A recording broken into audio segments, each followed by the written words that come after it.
Olá!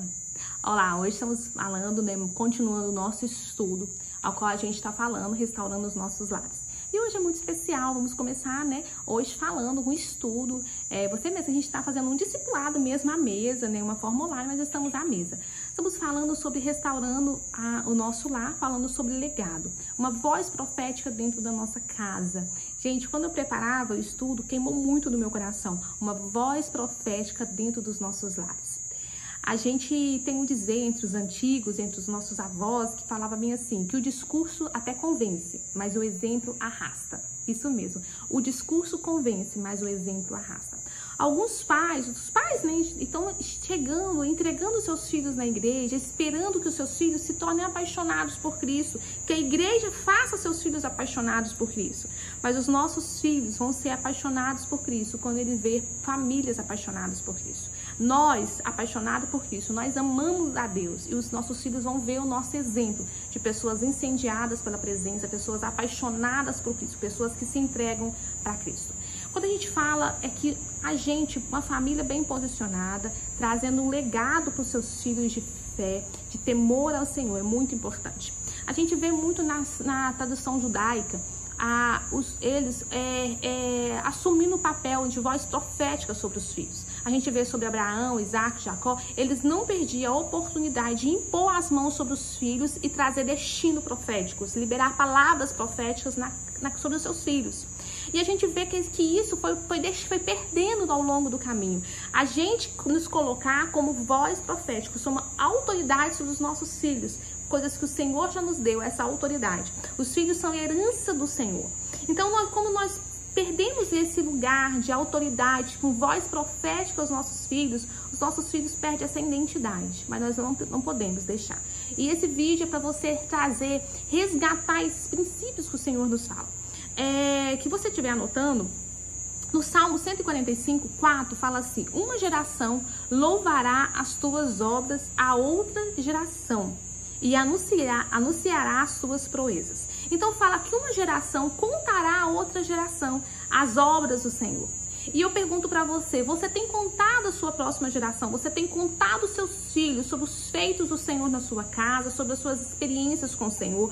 Melhor, você tem buscado ter uma experiência com o Senhor? Os seus filhos têm visto você tendo um relacionamento com Deus, buscando a Deus na intimidade, conhecendo Ele não como um Deus distante, não como um Deus que você ouviu falar, um Deus que é com você.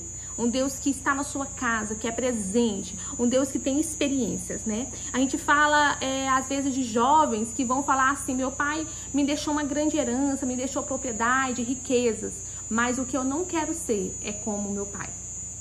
E tem jovens que vão falar: meu pai não me deixou nada, minha mãe nunca me deixou nada, mas me deixou um exemplo. Eu quero ser como meu pai, eu quero ser como a minha mãe.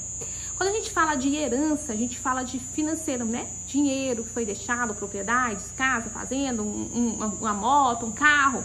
Isso é herança, coisas que você deixa para os seus filhos. Quando você fala sobre legado, é coisas que você deixa nos seus filhos. Você marca os seus filhos com um legado. E é falar sobre isso, o que nós estamos deixando para os nossos filhos sobre um legado inabalável, um legado de uma fé inabalável. A gente vê na Bíblia muitas histórias de gerações de pessoas que foram muito íntegras e buscaram o Senhor e viveram uma vida de abundância. Mas os filhos dessas pessoas desfrutaram de uma boa vida, mas ao longo do caminho, esses filhos se esqueceram de como veio esse tempo de paz, esse tempo de abundância. E eles se distraem, eles escolhem servir a outros deuses, se torna uma mistura de raça, uma mistura de povos, e eles se desviam desse caminho. E eles vão para o cativeiro, muitas histórias na Bíblia são faladas sobre isso, eles vão para o cativeiro. E lá no cativeiro eles lembram do Deus dos pais deles, Do Deus dos meus pais, dos meus avós, e ele clama ao Senhor. Mas há uma palavra: se o meu povo que se chama pelo meu nome se humilhar e se converter dos seus maus caminhos, então ele ouvirá dos céus. E o Senhor ouve essa oração, ouve esse clamor, traz libertação e restauração. Mas eu quero falar sobre um legado que vamos deixar para os nossos filhos. Nossos filhos não vão ter que experimentar de percas, experimentar de cativeiros novamente, coisas que nós já fomos libertos, coisas que nós já passamos. passamos por libertações, coisas que nós já conquistamos, os nossos filhos não precisarão perder para valorizar aquilo que eles já têm. Eu profetizo sobre os seus filhos, sobre os nossos filhos, a nossa casa, vão valorizar aquilo que o Senhor já conquistou na cruz do Calvário para as nossas vidas, para a nossa família. Então você que está anotando, anote mesmo. Tem uns salmos que eu queria deixar para vocês, fala Salmo 128, bem-aventurado aquele que teme ao Senhor e anda nos seus caminhos. Do trabalho de suas mãos comerás. Feliz será e tudo te irá bem. Tua esposa no interior da tua casa será como a videira frutífera. Teus filhos como um rebento de oliveiras à roda da tua mesa. Nós estamos falando de aquele que teme o Senhor. Ensinar os nossos filhos, eles a aprender a temer o Senhor. É uma garantia, é uma segurança, é um escudo, é uma fortaleza. Os nossos filhos a aprender a temer ao Senhor. Nossos filhos temer o Senhor, servir o Senhor, o temor do Senhor. Isso é primordial, isso é inegociável. Se você vê no IBGE, tem agora uma pesquisa que fala evangélicos não praticantes. Então você vê que tem, para que ter uma fé que não é praticante? Para ter uma religião que não é praticante. Se nós não falarmos, não nos posicionarmos como trazendo legado, trazendo essa voz profética dentro das nossas casas, para os nossos filhos, o mundo vai trazer esses princípios para eles. Então, se nós não falar hoje aquilo para nós que é inegociável, que é inimaginável, que a sua fé é inegociável, você não negocia a sua fé. Se você não se posicionar, não trazer essa cultura do céu para sua casa, esse padrão do céu para sua casa, os nossos filhos vão trazer como coisa relevante um evangélico não praticante, que são só números, mas não pratica na íntegra. Às vezes ora, às vezes lê a Bíblia, não, mas prefere não se misturar com o evangelho, prefere não ser igreja, não congregar, não sentar à mesa com outras pessoas. Nós precisamos trazer aos nossos filhos uma realidade de relacionamento com Deus verdadeiro, que esse é o princípio desde lá de Adão. Desde lá do Jardim do Éden, o Senhor vinha na viração do dia a se relacionar com os nossos, com Adão. E o Senhor quer relacionamento, o Senhor não quer uma religião. Eu tenho falado bastante sobre isso. Isso é muito importante nas nossas vidas e muito importante passar esse legado aos nossos filhos. Quando a gente vê a história lá, a história de Davi, Davi ele derrotou o gigante. Aí as pessoas pensam assim, mas Davi derrotou ursos e leões. Depois Davi derrotou o gigante. Mas Davi não era habilitado, não é sobre habilidade quando você vê a história de Davi, é sobre intimidade. Quando Davi falava ali no campo de batalha, na hora de derrotar Golias, ele falava assim, quem é esse incircunciso para afrontar o Deus de Israel? Quem é esse? Hoje ainda. Então Davi falava com tanta firmeza, não porque ele tinha habilidade na guerra, não porque ele já tinha lutado com o urso e com o leão e estava lutando com gigantes, e sim porque Davi ele tinha especialidade em Deus, ele tinha intimidade com Deus de Israel.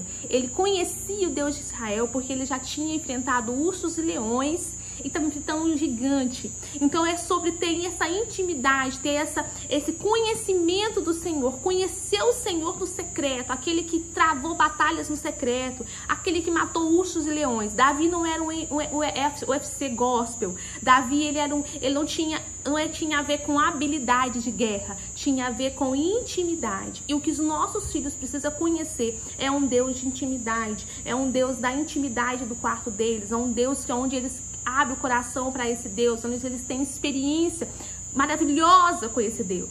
E quando nós falamos de transferência de legado, uma geração contará a outra geração.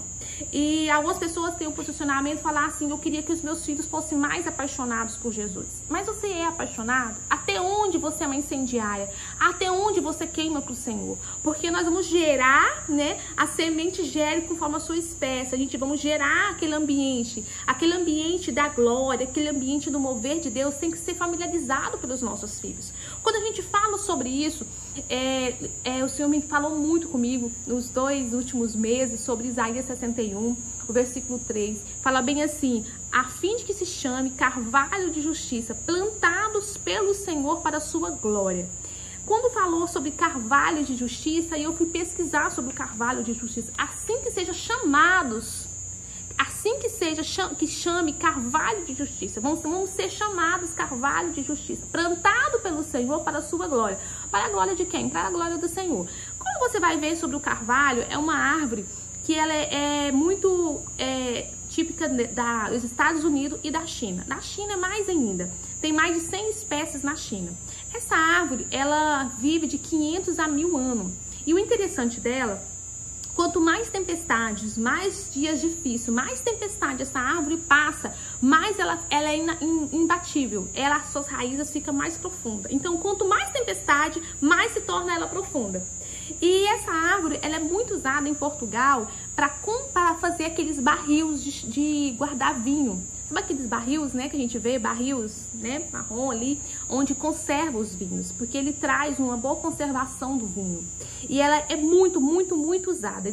Em Portugal, eles preferem fabricar esses barris da árvore de carvalho. Então, quando você traz isso pra gente, como o Senhor fala isso, gente, isso queima no meu coração, que serão a fim de ser chamados carvalho de justiça, para trazer esse conservar o vinho da presença, conservar o Senhor, trazer um bom gosto ao mundo, porque o mundo perdeu o sabor, perdeu o Senhor, o mundo deixou de conhecer, o mundo se perdeu pelo sistema, se perdeu pela agenda comunista, mas os nossos filhos não serão pedra de tropeço, os nossos filhos não se perderão por essa agenda comunista, nossos filhos não andarão nesse sistema do mundo diabólico, nossos filhos são herança do Senhor, os nossos filhos são bênção do Senhor. Quando você imagina que os seus filhos são a resposta da igreja, quando você imagina que os seus filhos serão os novos líderes evangélicos, os novos pastores que vão liderar a igreja do Senhor lá na frente, eu não sei se isso te traz paz ou se isso te traz temor, te traz medo, porque os nossos filhos é o futuro de amanhã.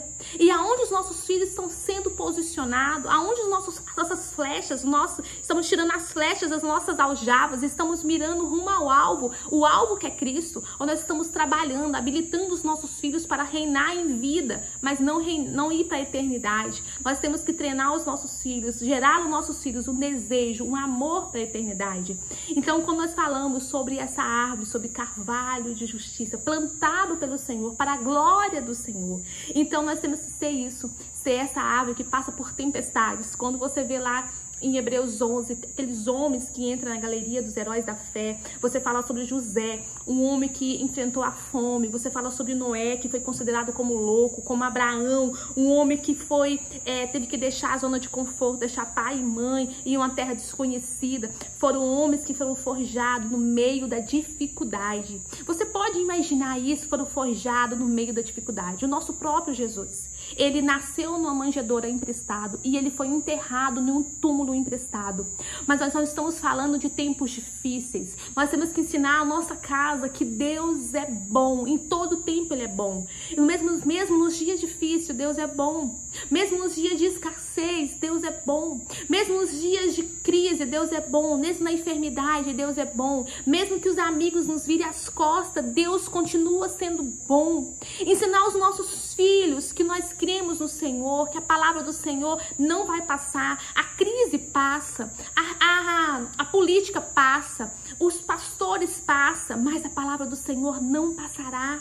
Aquilo que o Senhor prometeu vai se cumprir na nossa vida, vai se cumprir na vida da nossa casa. Quando nós passamos esses princípios para os nossos filhos, não é sobre uma fé que ganha, que ganha, que ganha. É quando nós ensinamos para os nossos filhos, mesmo que nós perdemos tudo, mas se nós não perdermos a fé, nada nós perdemos, nada. Porque a fé é o mais importante, a fé é o que nós precisamos guardar a nossa fé, para que a gente não venha se perder do Senhor.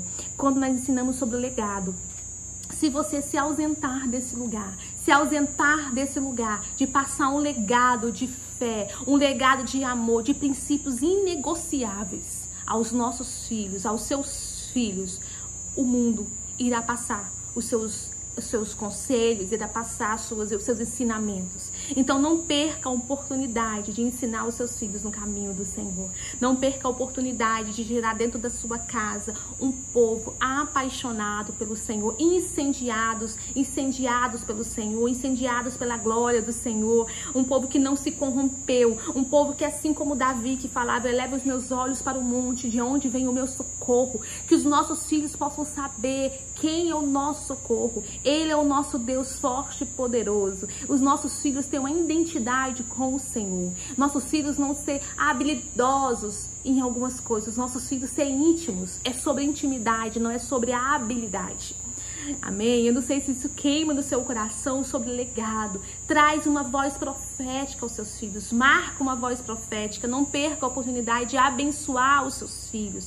Não perca a oportunidade de gerar um destino profético aos seus filhos. A trazer na sua casa. Será bem-aventurado o homem que teme ao Senhor. E como você sabe que será bem-aventurado e você guarda isso, o temor do Senhor é o princípio de... Quando nós falamos sobre ensinar os princípios dos nossos filhos, falar sobre um legado, falar sobre um Deus que é Deus em todo tempo. Quem intentará contra o Senhor? Se Deus é por nós, quem será contra nós? Agindo Deus, quem impedirá? Quando a gente fala sobre... Tem um provérbio oriental que fala assim, que homens fortes fazem tempos fáceis. Tempos fáceis geram homens fracos, e homens fracos geram tempos difíceis. Que nós possamos gerar homens fortes na presença do Senhor, homens e mulheres valentes, fortes, que vão guerrear pela sua casa. A gente fala e a gente vive na prática. Quando há algum tempo atrás, creio que uns 3 anos atrás, eu ministrava em um dia, umas 2 semanas antes, eu falava sobre que servir ao Senhor em todo tempo. Eu falava: Senhor, eu quero servir o Senhor todos os dias da minha vida. Eu quero servir, foi uma ministração de uma célula. Eu quero servir o Senhor em todo tempo. 2 semanas depois, a gente estava em contagem regressiva, faltando somente 8 dias para a nossa conferência. Uma conferência onde a gente trabalharia com mulheres, onde seria de 450 a 500 mulheres nessa conferência. E eu estava liderando na linha de frente, idealizando ali o projeto, né, Mulheres em Ação. E 8 dias na contagem regressiva, onde já estava meio movimentando sobre decoração, sobre fazer os vídeos. Falta 8 dias, falta 7 dias, falta 6 dias. Eu tive que sair para fora com a Ana Júlia para Palmas. E dentro daquele hospital, eu passei 8 dias internado com a Ana Júlia. Dentro daquele hospital, a Ana Júlia com uma enfermidade desconhecida, que eu nunca tinha ouvido falar sobre aquela enfermidade. E eu entrei naquele hospital em um dia, e eu saí 8 dias depois. Nem a luz do dia eu não via lá fora. E eu fui viver a prática daquilo que eu falava. Eu fui viver a prática junto com a minha filha. Porque eu falava de um Deus que eu queria servir Ele em todo o tempo. Mesmo em todos os momentos da minha vida, eu queria servir a Ele. E eu fui servir a Ele dentro daquele hospital. E eu fazia videochamada, fazia reuniões online com as meninas, com o pastor. E eu lembro que o pastor da minha igreja falava assim: minha filha, vai cuidar da sua filha. Deixa que aqui a gente resolve. E eu falava assim: pastor, eu tenho um compromisso com o Senhor. E eu vou servir a Ele todos os dias da minha vida. Mesmo nesse quarto do hospital, eu vou servir ao Senhor. Enquanto a Ana Júlia dormia, eu fazia todas as anotações. E eu servindo o Senhor ali, no meio a lágrimas, falando de um Deus que cura, e eu vivi a experiência da cura.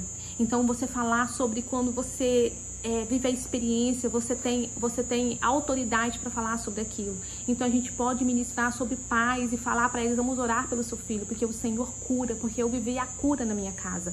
Quando a gente fala sobre os meus filhos, eu chamo as minhas filhas em volta da mesa, eu falo de um Deus que cura, porque nós temos experiência de cura. Eu posso mostrar para eles, eu falo: o Senhor curou, o Senhor libertou, o Senhor foi o nosso refúgio, a nossa fortaleza, o Senhor foi a provisão na época da escassez, o Senhor foi a provisão na nossa casa. É maravilhoso você contar aos seus filhos. Uma geração contará a outra geração. E o que é mais extraordinário, que dentro daquele quarto de hospital, nós passamos 8 dias, eu saí de Vila Rica nas carreiras, então eu não levei perfume, desodorante, nada, nem um hidratante. E dentro daquele quarto, todas as vezes que as enfermeiras entravam lá, não vou generalizar todas as vezes, mas muitas das vezes que as enfermeiras entravam lá, e elas falavam bem assim, médicos, falavam bem assim: esse é o quarto mais cheiroso do hospital. E quando ela falava, a Ana Júlia é muito engraçada, minha filha, ela olhava pra mim e nós ria. Porque como que é o quarto mais cheiroso se nós não tinha nem em perfume, nem hidratante, nem desodorante? Literalmente 8 dias tomando banho ali com sabonete, né? E ele falava, o quarto mais cheiroso. E eu falava, Senhor, é o cheiro da tua presença dentro desse quarto. Porque foi um momento de quebrantamento, de oração, de clamor e gemido. E não somente eu e junto com a minha filha. E naquela conferência, a Ana Júlia falava assim pra mim, mãe, eu sei que é muito importante pra você estar lá na conferência. Você deixa a minha avó aqui e você vai pra lá. E eu quero falar pra vocês, eu falava assim pra ela, falava, minha filha, conferência vai ter sempre, todos os anos vai ter uma conferência pra participar. Mas você também é muito importante pra mim. Aqui é o meu altar de adoração, aqui é o meu momento com você. Mas não se preocupa, o Senhor vai te curar e nós vamos para a conferência juntas. E para honra e glória do nome do Senhor Jesus Cristo.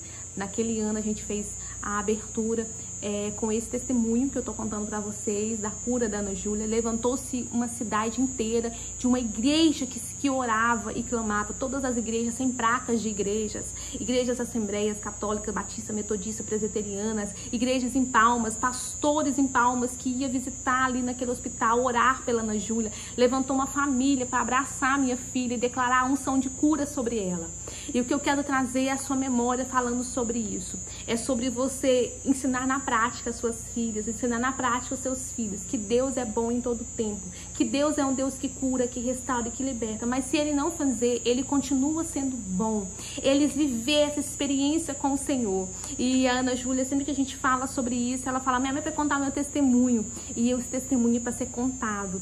Uma geração contará a outra geração. A nossa fé vai incendiar a fé dos nossos filhos. Isso é muito lindo. Isso tem que ser passado para os nossos filhos. Então, meu convite para você que está me ouvindo nesse momento, não sei o momento que você está ouvindo, se você está passando por uma dificuldade financeira, se você está passando por uma dificuldade familiar, na criação dos seus filhos, eu quero convidar você, dobre as mangas. Vamos dobrar as mangas. Olha aqui, dobre as mangas. Vamos partir para cima. Vamos embora trazer um legado para os nossos filhos. Vamos nos preocupar com o legado espiritual. Vamos nos preocupar com a fé inabalável da nossa casa. Vamos contar os feitos do Senhor para os nossos filhos. Discipula os seus filhos. Coloca os seus filhos na mesa. Ensina sobre o Senhor. Traga experiências para os seus filhos. Conta testemunhos que vocês viveram em família. Conta experiências que vocês viveram. Deixa os seus filhos saber. Deixa eles experimentar das maravilhas do Senhor que já foi vivido na sua casa. E traga essa identidade espiritual. Traga essa intimidade à mesa para a sua casa, para os seus filhos. Ninguém vai ter que trazer paixão para os seus filhos, porque essa paixão por Cristo será gerada dentro da sua casa. Em nome de Jesus Cristo, você receba isso. Os seus filhos serão conhecidos como carvalho de justiça. Eles conservarão o bom vinho da presença de Deus. Eles conservarão o sabor, trazer sabor ao mundo, sabor da presença, sabor da graça, sabor da esperança em Cristo, sabor do temor no Senhor, que é o princípio de tudo, é o princípio da sabedoria, que os nossos filhos serão chamados de bem-aventurados. Os nossos filhos serão a resposta da igreja de amanhã. Que os nossos filhos serão a nova liderança das igrejas, serão a voz profética. Nossos filhos serão usados com graça, temor e responsabilidade diante do Senhor, com sabedoria. Eles manusearão bem a palavra do Senhor. O prazer deles estará na lei do Senhor, e na lei do Senhor eles meditarão de dia e de noite. Eles não terão prazer em sentar no meio dos escarnecedores, mas eles vão ter prazer em meditar na lei do Senhor. Eles serão como árvore plantada junto a ribeiro, que darão seus frutos no tempo certo. Eu podia ficar aqui até amanhecer o dia, profetizando na vida dos seus filhos um novo tempo, uma nova identidade, um novo amor, um temor ao Senhor, porque será gerado por uma mãe que ora, uma mãe de joelhos dobrados, uma mãe com as mãos levantadas. Traz posicionamento para toda uma geração, em nome de Jesus.